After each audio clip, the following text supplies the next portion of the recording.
ओम नमो भगवते वासुदेवाय नमः। नमस्कार बंधुगण आपण मानकु आम यूट्यूब चैनल को स्वागत।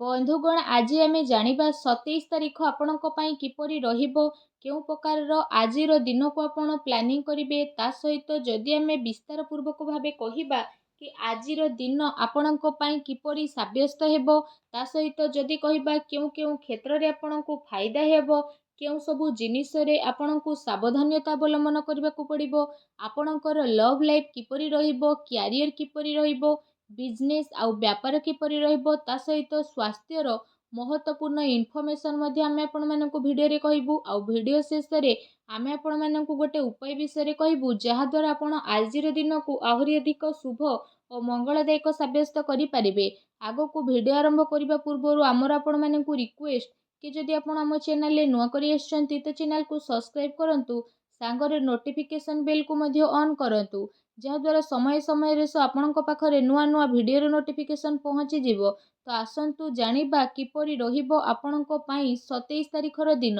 जदि आमे सबुठारु प्रथमे कहिबा कि कौन आज आपणक पई पॉजिटिव रहिबा पई जाउची, जदि आमे कहिबा विशेष भाबरे तो आज आपणकर मित्रंकर आपणकु भरपूर सहयोग प्राप्त हेबो, जहा आपणकु काफी सकारात्मक भावनार सहित आगकू बढ़ेबा पई काफी प्रोत्साहत प्रदान करिबो। आपणकु आपणकर कार्य क्षेत्र रे कौनसी कार्य पई अधिक अनुकूलता मध्य अनुभव हेबो। ता सहित आजिर दिन आर्थिक दृष्टिकोणरू आपणक पई बहुत ही भल दिन रहिबा पई जाउची, जहा पई आपणकर मन बहुत ही प्रसन्न मध्य रहिबो। आपणकर आर्थिक स्थिति रे काफी अनुकूल परिवर्तन आसीबो एवं आपणकर व्यवसाय रे मध्य वृद्धि घटिबो। आमदानी रो स्रोत रे मध्य परिवर्तन आसीबो। आर्थिक रूप रे आपण बहुत भल सामंजस्य बनाईकि ही रखि परिबे। ता सहित आपणकर साक्षात आपणकर मामा आ माउसी घर पक्षक ठारू होई मध्य पारे, जहांक सह मिसिकी आपणकु काफी खुशी अनुभव हेबो एवं तांकु आपण आपणकर कौनसी कार्य रे साहाय्य मध्य प्रदान करिवे। ता सहित धार्मिक कार्यकलाप रे बुद्धि हेबो एवं आपण से सब उपरे खर्च करि पारंती। संघर्ष करिबा परे कार्य रे आपणकु सफलता अवश्य ही प्राप्त हेबो। जदि आपण कौनसी यात्रा पई जिबार इच्छा रखिछंती तो भी प्रयास करिबारे आपणकु सफलता मिलिबो। जदि आपण कार्य क्षेत्र रे निजर परिश्रम जारी रखुछंती तो तार शुभ फल मध्य आपणकु अवश्य ही प्राप्त हेबो। एहा सहित जदि कहिबा एहा आपण मानिकी ही चलंतु कि ए दिन आपणक पई पूर्ण रूप रे आपणक पई ही रहिछि, बास आपणकु आपणकर भल प्रदर्शन प्रत्येक क्षेत्र रे देबा पई पड़िबो। तेबे आपण तार परिणाम स्वरूप जदि कहिबा प्राप्त हेउथबा सब सुख को बहुत भल भाबरे भोग करि परिबे। आउ एहा द्वारा आपणकर मनोबल मध्य बनि जिवो, जो कारण पई आपण काफी उत्साह रे रहिबे एवं आपण आपणक ऊर्जा बल रे सबु प्रॉब्लम को फेस मध्य करि नेबे। ता सहित से सब उपरे आपणकु सफलता मध्य प्राप्त हेबो, जो कारण पई आपणक खुशी पूरा दुई गुणा हेबो एवं आपणक दिन बहुत ही आनंद रे कटिबो। आसंतु जानिबा जे आपणक पई कोन नेगेटिव रहिबो। फ्रेंड्स, आज आपणक पई आवश्यक रहिबो कि आपण कौनसी भी निर्णय को नेबा पूर्वरु निजर पूरा टाइम नियंतु आ भाबी चिंती कि समस्यार उत्तर बाहर करंतु। आ समस्यार उत्तर बाहर करबा पई पर्याप्त संशोधन को जुटई रखंतु। पारिवारिक जीवन रे आज चिंतार वृद्धि मध्य आपणकर होई पारे। जदि आपण समस्त को साथी रे नेकी चलिबे तो समस्या धीरे धीरे आपणकर काबू रे आसीबो।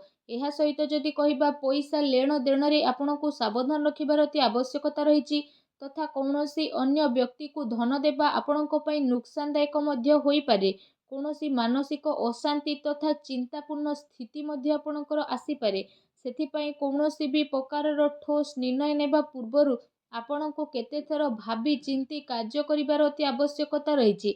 एहा आपणको पई काफी फायदामान भरा साब्यस्त हेबो।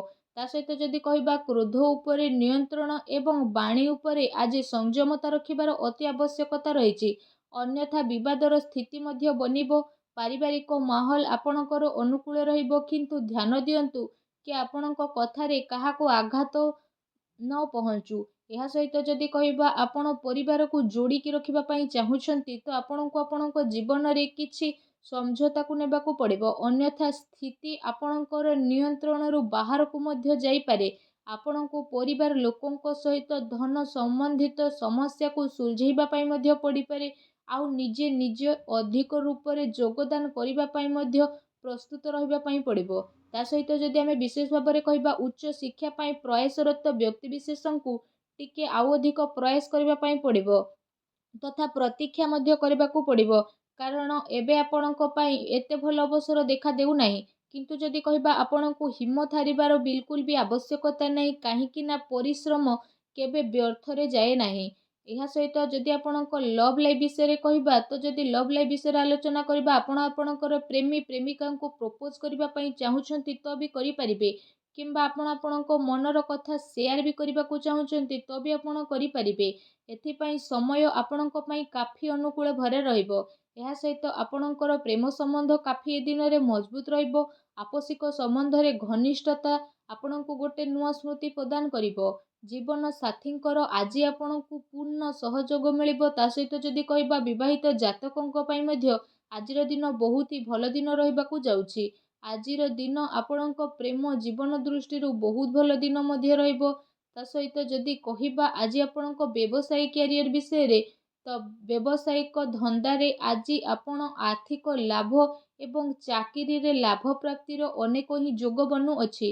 ଗ୍ରହ ନକ୍ଷତ୍ରଙ୍କର ଅନୁକୂଳତା କାରଣରୁ ଆକସ୍ମିକ ଧନ ଲାଭର ଆଜି ଆପଣଙ୍କ ପାଇଁ ଅନେକ ହିଁ ଯୋଗ ବନୁଛି। ତା ସହିତ ଆପଣଙ୍କୁ ପଇସା ନେଣ ଦେଣରେ ମଧ୍ୟ ଅଧିକ ଫାଇଦା ହେବ। ଅଟକିଥିବା ସବୁ କାର୍ଯ୍ୟ ଆପଣଙ୍କର ପୂର୍ଣ୍ଣ ହେବ ଏବଂ ଧନ ଲାଭର ଭଲ ସ୍ଥିତି ମଧ୍ୟ ରହିବ, ଯାହା ପାଇଁ ଆପଣଙ୍କ ମନ ବହୁତ ହି ପ୍ରସନ୍ନ ରହିବ। ଏହା ସହିତ ବ୍ୟାପାର ବିସ୍ତାରର ଆପଣ ନୂଆ ଯୋଜନା ବନେଇବେ। ବ୍ୟାପାରକୁ ନେଇକି ଆଜି ଆପଣ କୌଣସି ଯାତ୍ରା ଉପରେ ମଧ୍ୟ ଯାଇପାରନ୍ତି, ଯାହା ଆପଣଙ୍କ ପାଇଁ କାଫି ଲାଭଦାୟକ ଭରା ସିଦ୍ଧ ହେବ। ଏହା ସହିତ ଆଜି ଆପଣ ପ୍ରପର୍ଟିରେ ନିବେଶ ମଧ୍ୟ କରିବେ, ଯାହା ଭବିଷ୍ୟତରେ ଯାଇକି ଆପଣଙ୍କ ପାଇଁ କି କାଫି ଲାଭଦାୟକ ଭରା ସିଦ୍ଧ ହେବ। ଚାକିରି ପେଶା ବ୍ୟକ୍ତିବିଶେଷଙ୍କୁ ମଧ୍ୟ ଆଜିର ଦିନ ବହୁତ ହି ଭଲ ଦିନ ରହିବାକୁ ଯାଉଛି। ଫ୍ରେଣ୍ଡସ୍, ଆସନ୍ତୁ ଜାଣିବା ଆଜି ଆପଣଙ୍କର ସ୍ୱାସ୍ଥ୍ୟ କିପରି ରହିବ। ବୁଦ୍ଧିମାନିର ସହ ଆପଣ ଊର୍ଜା ଶକ୍ତିର ପ୍ରୟୋଗ କରିବେ, ତେବେ ଆପଣଙ୍କୁ ଶାରୀରିକ ରୂପରେ କେହି ଯେମିତି ପ୍ରୋବ୍ଲେମରେ ନ କରିବେ। ତା ସହିତ ଆପଣଙ୍କ ଜୀବନ କାଫି ଖୁସି ଭରା ମଧ୍ୟ ରହିବ। ଏହା ସହିତ ଯଦି ଆପଣଙ୍କର ବୟସ ଅଧିକ, ତ ସମ୍ଭବ ଏହା କି ଆପଣଙ୍କୁ କୌଣସି ଶାରୀରିକ ମାମଲାରେ ଅଧିକ ନିୟମିତ ରଖିବାର ବିଶେଷ ଭାବରେ ଆବଶ୍ୟକତା ରହିଛି, ଯାହା ପାଇଁ ଯଦି କହିବା ଆପଣଙ୍କୁ କିଛି ଯୋଗର ସାହାଯ୍ୟ ନେବାକୁ ପଡ଼ିପାରେ। ତା ସହିତ ଯଦି କହିବା ଆପଣଙ୍କୁ ଆପଣଙ୍କର ଖାଦ୍ୟ ପାନ ଉପରେ ବିଶେଷ ରୂପରେ ଧ୍ୟାନ ଦେବାର ଅତି ଆବଶ୍ୟକତା ରହିଛି।